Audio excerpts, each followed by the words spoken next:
안녕하세요 여러분, 미국 주식 투자의 정석 오레노드입니다. 최근 금리도 동결되고 국채 금리도 조금 안정되면서 미장엔 어느 정도 상승장을 진행 중이고, 그래서 조금 마음이 편안하실 텐데, 오늘은 어떻게 테슬라가 $300를 넘고 시총이 애플을 넘어설 것인가에 대해 이유를 들고 왔습니다. 바로 가보시죠. 요즘 가장 이슈인 중국에서 모델 Y 가격 인상 소식입니다. 이미 많이들 들어보셨을 텐데요. 이게 원래는 중국 테슬라 직원들로부터 나온 이슈거든요. 그게 SNS로 퍼지면서 알려진 거고, 오피셜로 확정은 아니고 이슈만 있는 상태고, 이런 말이 나온 게 테슬라 가격이 시가제이기도 하고 중국 내수 판매 수요가 탄탄하기 때문에 다시 인상한다는 전략을 취한 것으로 보이는데요. 지금 보시면 아시겠지만 10월 30일에서 11월 5일까지 보험 등록 대수가 14,000대 정도로 기록하고 있어요. 즉 모델 3 하이랜드가 26일부터 인도되기 시작하면서 중국 내수 판매 수량이 정상 궤도로 올라왔다는 거고, 이에 따라 모델 Y 가격 인상 뉴스는 수요가 나쁘지 않은 상황으로 판단되는 거죠. 그리고 가격 인상 이런 말이 나오면 지금 사야겠는데? 라는 생각이 들겠죠. 그러면서 수요를 더 끌어올릴 것으로 예상되고 있거든요. 근데 이런 시가에 대해 몇몇 분들은 무슨 횟집이냐고 하면서 말이 많은데, 이런 시가 전략이 가능한 이유는 테슬라가 D2C, 즉 Direct to Customer이라고 딜러나 도매상 등 유통을 거치지 않고 직접 고객에게 제품을 납품하는 방식을 채택했기 때문인데, 일반적으로 우리가 독삼사 같은 외제차 구매해보셔서 아시겠지만 딜러마다 할인율이 다르거든요. 일부 브랜드는 뭐 단합해서 할인 안 해주는 데도 있지만, 어느 브랜드는 뭐 매월 프로모션 정책마다 이번 달 20%, 다음 달 30%고, 뭐 어떤 차는 6%고 뭐 이렇거든요. 근데 테슬라는 그런 걸 안 하고 인터넷에서 다 직접 팔고 있고, 그러면서 이제 수요가 낮을 때는 가격 내려서 사게 하고, 또 수요가 탄탄할 때는 가격 올려서 마진율 끌어올리고, 이런 전략을 취할 수 있는 거죠. 그렇기 때문에 이렇게 가격을 올리면 마진율이 회복되니까 주가에는 긍정적인 신호로 다가올 수 있는 거죠. 왜냐하면 테슬라는 현재 일반적으로 인식이 가격 인하에서 마진율 훼손이 심하다라는 인식이 심어져 있는데, 다시 올린다고? 가격 올려도 될 만큼 전기차 시장 수요 탄탄해? 테슬라 나쁘지 않나 보네? 그럼 다른 것도 그렇고 계속 앞으로 올릴 거야? 그러면 마진율 훼손된 거 다시 복구되겠네? 지금 다른 전기차 업체를 다 주고 나는데 테슬라 혼자 수익 내고 있는데 거기에 이익률 더 올라가? 이러면서 매수 들어오고 주가 올라갈 수 있다는 거죠. 그리고 이건 또 오피셜과 제네피셜의 조합인데, 이렇게 다시 가격 인상 전략을 펼치게 된 이유가, 원래 테슬라가 가격 인하로 치킨 게임을 하면서 다른 업체들 다 죽이겠다라는 전략이었는데 어느 정도 됐거든요. 중국 업체 거의 다 죽였고, GM, 폭스바겐 다 전기차 연기하고 있고, 팔고 있는 루시드, 리비안 이런 애들 보면 실적 완전 어닝 쇼크예요. 지금 테슬라는 가격 인하해도 마진율 훼손됐다 해도 전기차 부분의 영업이익률이 다른 대형 완성차 업체의 수익률이랑 비슷한 수준이거든요. 이전이 엄청 높았던 거지. 근데 지금 루시드 한 대 팔 때마다 우리나라 돈으로 5억 원 손실, 한 대 팔 때마다 5억 원 손실이에요. 리비안 4천만 원 손실, 포드 팔 때마다 5천만 원 손실. 이러니까 테슬라 측에서는 어느 정도 됐다, 애들 팔 때마다 손실 보고 있고, 다 죽어가고 있고, 다 연기하고 있고, 이러면 우리가 어느 정도 장악했고 가격 올려도 유지할 수 있겠다, 마진 다시 끌어올리자 라는 전략을 취할 수도 있다는 거죠. 두 번째 이슈입니다. 독일에서 3천만 원대의 보급형 전기차를 생산하겠다는 발표인데요. 일론 머스크가 말한 게 싼 값에 보편적인 전기차를 보급하겠다는 거고, 이게 아무래도 우리가 이전에 말한 모델 2겠죠. 근데 이게 지금 나온 이유가 제 생각에는 아무래도 멕시코 새 공장을 지으려면 10억 달러 넘게, 즉 1조 원 넘게 투자해야 되는데, 지금 고금리 상황이 지속된다고 하면 너무 부담이거든요.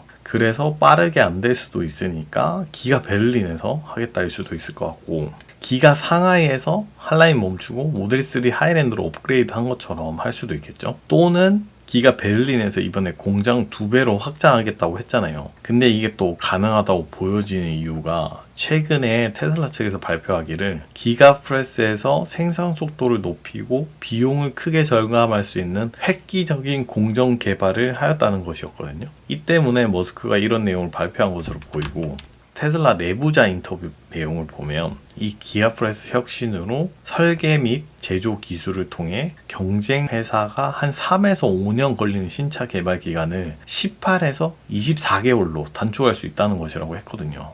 엄청 빨라진 거죠. 즉 우리가 생각했던 모델 2가 이 기가프레스 혁신으로 생각보다 빠르게 개발되고 있고, 또한 이 모델 2는 기존 모델보다 차체가 더 단순하기 때문에 단일 대형 프레임으로 한 번에 찍어내는 것이 보다 쉬울 것으로 판단되고 있거든요. 그러니까 쉽게 설명하자면 외부 차체 전체를 그냥 한 방에 대형으로 찍어내고 거기에 부자재랑 모니터 달면 끝이라는 거예요. 이미 기가 베를린에서 매주 5,000대 이상의 차량을 생산하고 있는데, 매주 5,000대예요. 이게 만드는 족족 다 팔리고 있고, 모델 3 하이랜드 나오면서 이탈리아 등에서 유럽 수요 더 늘어나고 있고, 모델 Y는 여전히 유럽 판매율 1위죠. 여기에 이 모델 2가 빠르게 적용돼서 25년 생산 목표보다 좀 더 빠르게 일찍 이루어지면 유럽에서 중국 전기차 업체, 배터리 업체 뭐 지금 때리고 있잖아요. 그런 거랑 딱 맞아지면서 테슬라가 완전 잘 나갈 수도 있다는 거죠. 그러면 이게 또 주가에 좋은 영향일 수밖에 없는 거고. 그리고 마지막으로는 루시드가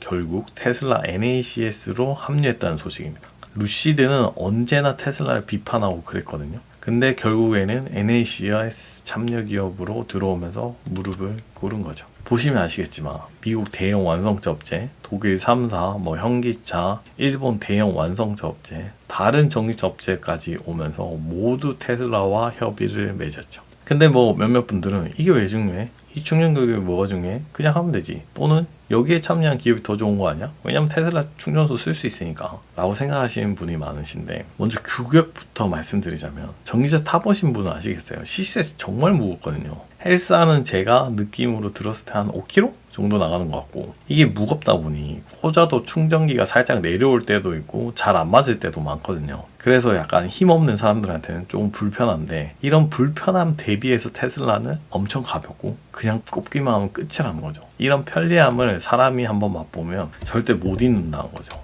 그리고 또 얘기하시는 게, 다른 기업들이 슈퍼차저 쓸 수 있으니까 여기 참여한 기업들이 더 좋은 거 아니냐 할 수 있는데, 이게 결국 테슬라의 슈퍼차저를 이용한다는 것은 테슬라의 충전소가 하나의 플랫폼이 되는 거거든요. 그래서 테슬라가 마음대로 수수료 비용 조절할 수 있는 거고, 독과점으로 아주 마음대로 할 수 있다는 거죠. 그리고 이 탄소 중립 때문에 유럽이나 미국에서는 전기차 보급을 장려해야 되고, 그러면은 충전소가 계속 필요하니까 나라에선 지으라고 돈을 뿌리거든요. 근데 지금 이걸 테슬라가 다 받아먹고 있네. 나라에서 주는 보조금 돈 다 받으면서 자기네들 돈 하나도 안 들이고, 여기에 자기네들 에너지 저장장치 메가팩 들어가고 솔라루프 태양열 들어가고 일석이조네. 근데 다른 차들이 와서 추가 수수료까지 내네. 즉 이렇게 테슬라는 자기 돈 하나도 안 들이고 플랫폼 확장하고 자기네들 제품 들어가고, 근데 다른 업체들 수수료까지 받고, 테슬라는 완전 앉아서 공짜로 돈 버는 거죠. 즉 이렇게 참여 업체가 많아지면 많아질수록 테슬라의 충전기 사업은 돈 하나도 안 들이고 돈 버는 파이프라인이 되는 거고, 그렇기에 실적에서 에너지 부분을 보면 전년 대비 수익률이 계속 증가하고 있는 걸 확인할 수 있는 거죠. 이런 부분에 대해 결국에는 나중에 많은 사람들이 알게 되면 주가를 상승시키는 요인이 될 것이고, 지금 솔직히 말해서 대부분의 사람들은, 일반적인 대중들은 그냥 테슬라를 전기차 제조업체로 보지, 충전기 사업이라든지 에너지 부분이라든지 완전주행 같은 AI 기술이라든지 아니면 로봇 기술에 관심도 없거든요. 저는 주주니까 이렇게 보는 거고, 근데 테슬라가 이 모든 부분을 점차 알게 모르게 장악하고 있었고, 이게 나중에 사람들이 깨닫는 거죠. 와, 테슬라가 다 먹었구나.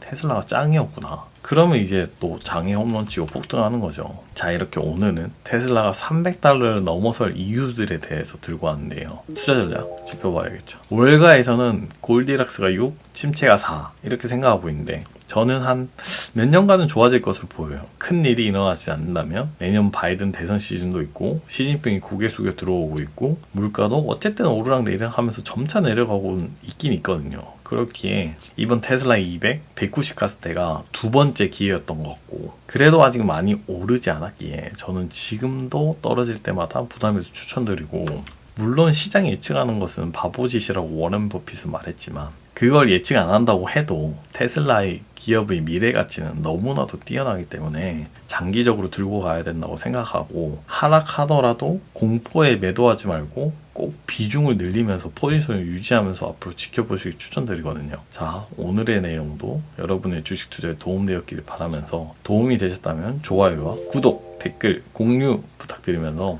언제나 여러분의 새로운 인사이트는 환영이거든요. 그렇기 때문에 여러분의 생각을 마구마구 댓글로 남겨주시고 오늘도 미국 주식 투자의 정석 오래노드였습니다. 감사합니다.